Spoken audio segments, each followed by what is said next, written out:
É bom demais rir. Não, vamos lá, eu consigo, eu consigo. Ele tá fazendo que nem o filme lá, Eu no ensaio lá que eles sempre colocam no final do filme, deu tudo errado. tipo isso. Bastidor, né? Cara, os bastidores dessa gravação aqui.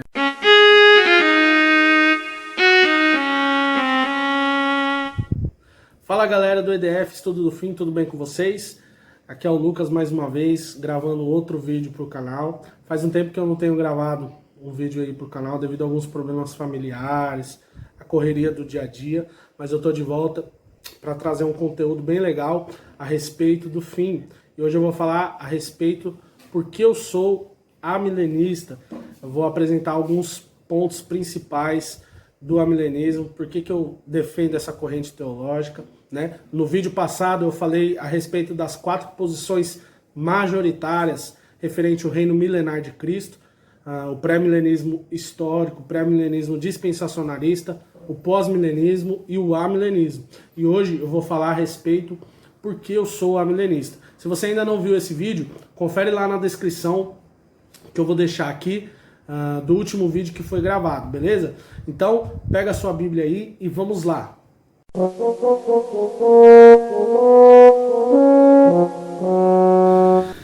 Como eu já havia falado no vídeo anterior, o amilenismo entende e interpreta que o reino milenar de Cristo é simbólico e não literal, é espiritual e não físico, e que ele se deu início com a primeira vinda de Jesus Cristo, onde Satanás foi amarrado para não mais enganar as nações. O primeiro ponto que eu quero apresentar, porque eu sou amilenista, é que a única referência de um reino de 1000 anos se encontra em Apocalipse capítulo 20. Em nenhuma outra passagem da Bíblia nós vamos ver a referência de 1000 anos. Portanto, o livro do Apocalipse ele não pode ser interpretado de forma literal e cronológica, porque ele é um livro que contém muitos símbolos, alegorias, figuras de linguagem, né? Então, como por exemplo, se nós formos verificar a numerologia, por exemplo, do livro do Apocalipse, o número 7, ele aparece diversas vezes na Bíblia e ele representa a completude, perfeição. A gente vai ver que aparecem 7 estrelas, 7 bem-aventuranças, as 7 igrejas da Ásia, que representam a igreja, o corpo de Cristo de forma integral, os 7 selos do Cordeiro, os 7 espíritos de Deus, as 7 tochas que ardem diante do trono de Deus, as 7 trombetas, as 7 taças da ira de Deus. É um livro cheio de símbolos e figuras de linguagem. Por exemplo, também os 144.000 representam algo. 12 tribos de Israel, representando o povo da antiga aliança, vezes 12 apóstolos, igreja, representando o povo da nova aliança, vezes 1000, representando um número perfeito, 144.000, todo o povo de Deus. Portanto, a gente vê que o livro do Apocalipse ele não pode ser interpretado de forma literal, e sim de forma simbólica e alegórica, muito menos de forma futurista e cronológica. Avaliando, por exemplo, nós entendemos que o reino milenar de Cristo se iniciou com a primeira vinda de Cristo, conforme Mateus capítulo 12, versículo 28 e 29. Vamos ler? Mateus 12, 28 e 29 diz: Se, porém, eu expulso os demônios pelo Espírito de Deus, certamente é chegado o reino de Deus sobre vós. Ou como pode alguém entrar na casa do valente e roubar-lhe os bens, sem primeiro amarrá-lo? Então lhe saqueará a casa. A gente vê claramente a referência de que Jesus Cristo estava expulsando os demônios pelo poder de Deus, porque o reino de Deus já havia chegado. A gente não pode interpretar o livro do Apocalipse sem a luz das... Isso é um princípio de hermenêutica. Textos mais obscuros, nós lançamos luz com textos mais claros. Portanto, a Bíblia não pode ser interpretada à luz de Apocalipse 20. E sim, Apocalipse 20 deve ser interpretado à luz da Bíblia. Outras referências, por exemplo, que nós vemos, o destronamento de Satanás, se encontra lá em Lucas, capítulo 10, no versículo de número 18. A palavra do Senhor diz: Mas ele lhes disse, eu via Satanás caindo do céu como um relâmpago. Ou seja, o destronamento de Satanás. A gente encontra muitas outras referências bíblicas, como por exemplo Colossenses capítulo 1, versículo 13, Ele nos libertou do império das trevas e nos transportou para o reino do Filho do seu amor. Jesus Cristo sempre reinou e sempre reinará. E nós também temos referências veterotestamentárias que apresentam isso, como Daniel, capítulo 4, versículo 34. Vamos ler? Abra aí na sua Bíblia. Daniel, capítulo 4, versículo 34, que diz... Só um instante, irmãos. Daniel 4, 34. Isso pode ser editado ou não, né? Vamos ver o que a palavra do Senhor diz. Em Daniel 4, 34 diz o seguinte: mas ao fim daqueles dias, eu, Nabucodonosor, levantei os olhos ao céu, tornou-me a vir o entendimento, e eu bendisse o Altíssimo e louvei, e glorifiquei ao que vive para sempre, cujo domínio é sempre eterno, cujo reino é de geração em geração. Amém, irmãos? Então a gente vê clara referência que Jesus Cristo, com a sua primeira vinda, já inaugurou o reino.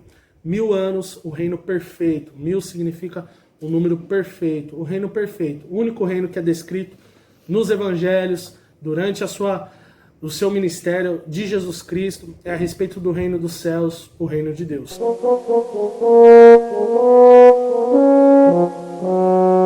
O segundo ponto que eu quero destacar a respeito do Apocalipse capítulo 20 é sobre a ressurreição descrita no texto. Nós entendemos que a primeira ressurreição descrita no texto fala sobre a regeneração, o novo nascimento, obra exclusiva e unilateral do Espírito Santo de Deus.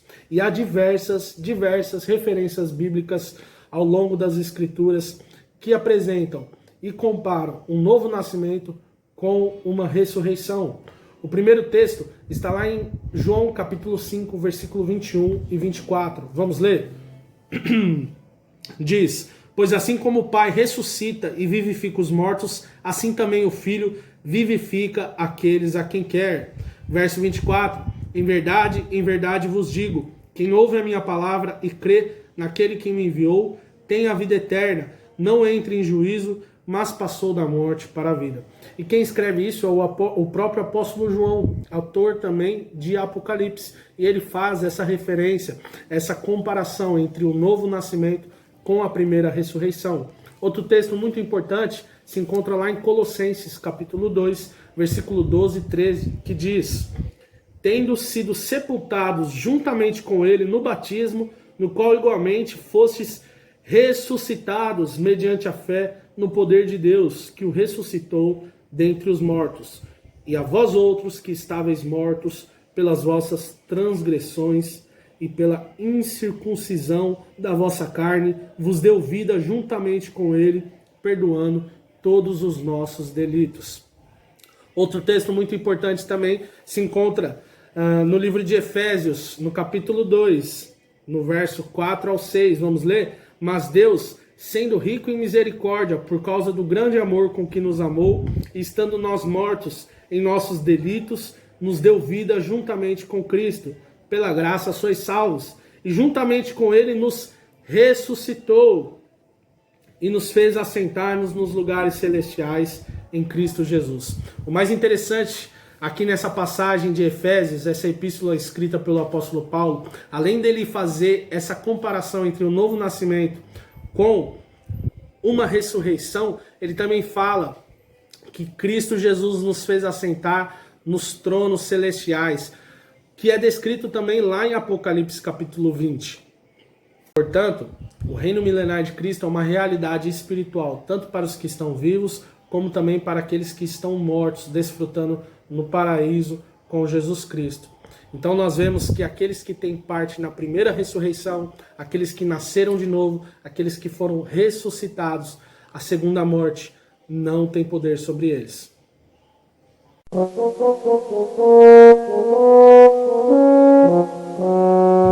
O terceiro ponto que eu quero afirmar, porque eu defendo essa corrente escatológica, é porque eu creio que Cristo já reina. E essa foi uma das principais afirmações que o Senhor Jesus Cristo falou durante o seu ministério aqui na Terra.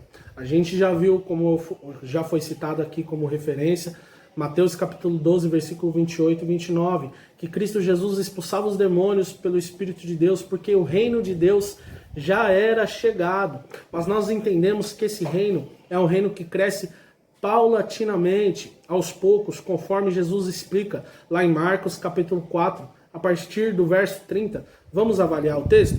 Disse mais, a que assemelharemos o reino de Deus? Ou com que parábola o apresentaremos? É como um grão de mostarda, que quando semeado é a menor de todas as sementes sobre a terra. Mas uma vez semeada, cresce e se torna maior do que todas as hortaliças e deita grandes ramos, a ponto de as aves do céu poderem aninhar-se à sua sombra. Então nós vemos que o reino de Cristo, Jesus, que ele implantou aqui na terra, com 12 discípulos, 70 discípulos, depois encheu toda a terra, é um reino que se expande, é um reino que cresce paulatinamente. E nós também temos referências veterotestamentárias de profecias a respeito da vinda do reino de Deus, do reino milenar de Cristo. Por exemplo, lá em Daniel, no capítulo 2, nós vemos que o rei Nabucodonosor, ele tem um sonho de uma grande e terrível estátua, onde ninguém sabia esse sonho e não conseguia dar a interpretação desse sonho. O rei Nabucodonosor sonha com uma estátua grande e terrível, que tinha a cabeça de ouro, o peito e os braços de prata, o ventre e os quadris de bronze, as pernas de ferro e os pés, parte ferro e parte barro dos seus dedos. E também ele via que uma pequena pedra era cortada sem o auxílio de mãos humanas e atingia os pés da estátua, que a destruía por completo. E essa pedra se tornava uma grande montanha que enchia toda a terra.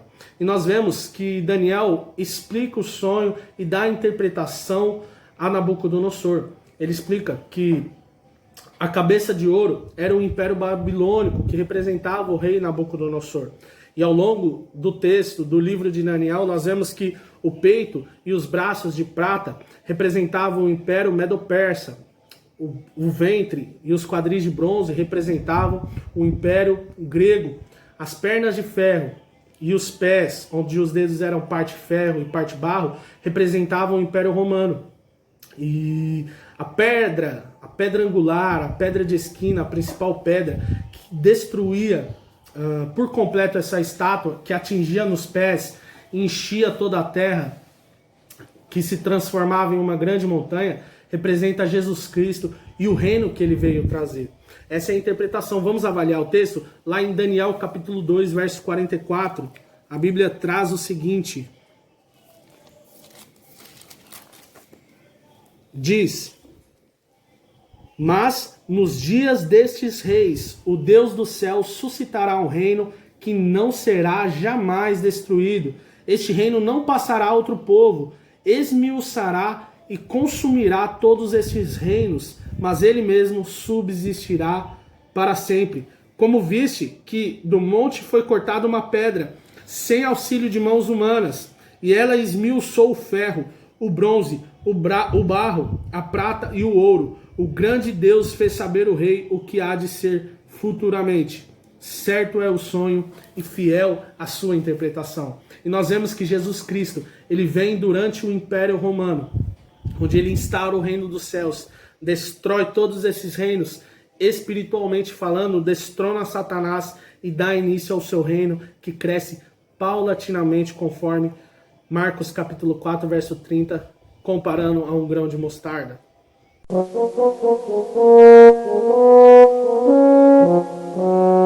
Galera, infelizmente estava bebendo água aqui e caiu água na minha camisa. Meus amigos estão aqui. Minha esposa e meu amigo Christian tá aqui, eu tô gravando o vídeo. Mas vamos lá. Agora eu vou apresentar para vocês o quarto e último ponto. Porque eu creio que essa corrente, o amilenismo, é a que mais se harmoniza com as escrituras. O quarto ponto é porque eu creio que Cristo já está reinando. E seu reino é espiritual e não físico. Ele está dentro de nós.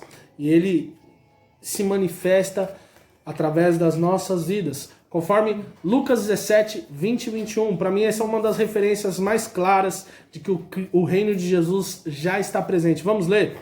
Lucas 17, 20 e 21. Interrogado pelos fariseus sobre quando viria o reino de Deus, Jesus lhes respondeu: não vem o reino de Deus com visível aparência, nem dirão, ei-lo aqui ou lá está, porque o reino de Deus está dentro de vós. Por isso que nós oramos, conforme Jesus ensinou lá em Mateus 6,33, buscai primeiro o reino de Deus e a sua justiça, e todas estas coisas vos serão acrescentadas. Portanto, Cristo já reina, e é necessário que ele reine até que haja posto todos os inimigos por escabelo de seus pés. Lá em 1 Coríntios, no capítulo 15, do versículo 23 ao 26, o apóstolo Paulo vai dar uma clara referência do que acontecerá quando Cristo voltar, e vai falar também que Cristo já reina. Vamos ver? 1 Coríntios, capítulo 15, versículo 23 ao 26, diz: cada um, porém, por sua própria ordem, Cristo as primícias, depois os que são de Cristo na sua vinda. E então virá o fim, quando ele entregar o reino ao Deus e Pai, quando houver destruído todo o principado, bem como toda potestade e poder, porque convém que ele reine até que haja posto todos os inimigos debaixo dos pés. O último inimigo a ser destruído é a morte. Portanto, na segunda vinda poderosa do nosso Senhor Jesus Cristo, gloriosa, portentosa, visível, onde todo olho o verá, Jesus Cristo inaugurará o estado eterno. A gente vê a referência lá em Mateus capítulo 25, a partir do verso 31, quando o Filho do Homem vier sobre as nuvens do céu, ele vai separar as ovelhas dos bodes no julgamento das nações. Ou seja, isso é uma clara referência a Apocalipse 20, no trono, no juízo final, no trono branco, onde ele vai separar as ovelhas dos bodes. Os que estão à sua direita, que são as ovelhas, ele vai falar: vinde, benditos de meu Pai, para o reino que você está preparado desde a fundação do mundo. E os bodes que estão à sua esquerda, ele vai dizer: apartai-vos de mim, maldito, para o fogo eterno, preparado para o diabo e os seus anjos. Portanto, os novos céus e nova terra são o reino de Deus, e o fogo eterno é uma clara referência ao lago de fogo. E se alguém tiver alguma dúvida de que esse reino não é a vida eterna, a gente vê uma clara referência de Jesus falando, quando o jovem rico o interroga do que ele deveria fazer para herdar a vida eterna. Jesus fala que ele deveria vender todas as coisas e dar aos pobres. E ele sai entristecido. E Jesus vai falar algo muito interessante. Ele compara a vida eterna com o reino. Ele vai falar que é mais fácil um camelo passar pelo buraco de uma agulha do que um rico entrar no reino de Deus. Então ele faz essa clara referência do reino de Deus com a vida eterna. Então Cristo já está reinando, e ele vai reinar paulatinamente até que ele haja posto todos os seus inimigos por escabelo de seus pés. Então nós aguardamos a segunda vinda portentosa e gloriosa de Jesus Cristo, não onde ele vai inaugurar um reino de 1000 anos, e sim onde ele vai inaugurar o estado eterno, onde ele vai reinar com cetro de ferro e vai reger as nações sobre a sua autoridade. A nossa esperança, conforme o apóstolo Pedro escreve lá em 2 Pedro, capítulo 3, versículo 13, são os novos céus e nova terra, não o reino de 1000 anos. A palavra do Senhor diz lá em 2 Pedro, capítulo 3, versículo 13, nós, porém, segundo a sua promessa, aguardamos novos céus e nova terra, onde habita a justiça. Portanto, Cristo já reina, e essa é eu creio que essa é a visão mais bíblica e mais correta a respeito do tempo do fim, a respeito de Apocalipse capítulo 20. Muito obrigado por você que assistiu o vídeo até aqui. Então, eu quero deixar minhas considerações finais. Se inscreva no canal, ativa o sininho para receber todas as notificações de novos vídeos. Deixe seu curtir aí embaixo, compartilhe esse vídeo com seus amigos e não deixe de estudar a palavra de Deus. Também comente aí sugestões de novos vídeos, tá bom? Muito obrigado. Esse foi mais um vídeo do EDF, Estudo do Fim. Deus te abençoe no nome de Jesus. Não deixe de estudar as Escrituras.